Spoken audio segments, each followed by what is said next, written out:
yung nagsasabi sa akin na, o eka, kung talaga ika, Soriano, kung talaga ika na wala kang kasalanan, ba't hindi mo harapin ang kaso mo sa Pilipinas? Ba't ko naman haharapin kayo? Alam ko naman puro imbento ginagawa nyo.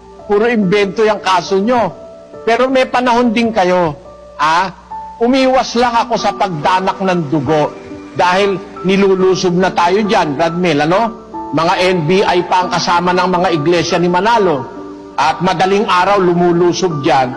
Naiisip ko, kung ako pipilitin nilang makuha, dadanak ang dugo. Ayokong may madamay. Hindi balik kung ako lang Ay ako napilitang umalis. At ang nagpaalis sa akin, yung abogado ko, si Solicitor General Francisco Chavez, umalis ka muna ng Pilipinas, Eli. May masama silang binabalak. Meron akong info, ipapakulong ka. Abay, totoo nga, nag-file ng rape, at yung rape walang piyansa. Makukulong ako noon. Kahit 3 araw ka lang sa kulungan, mamamatay ka, sabi nung si Attorney Frank Chavez. Sabi rin nung 2 judge na kapatid natin, Eli, umalis ka muna.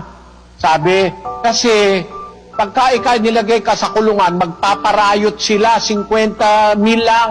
50,000 lang magrarayot sa kulungan. Ang lahat ng mapapatay, walang nananagot na kahit isang tao. Riot kasi yun sabi nung judge. Kaya ako'y nag-alala, baka kumadamay ang mga kapatid, lalo na yung ayokong madamay si kapatid na Daniel, mas mabuti na lang anak, umalis ako. Salamat naman sa Diyos, hindi niya ako pinabayaan sa ganyang mga panahon.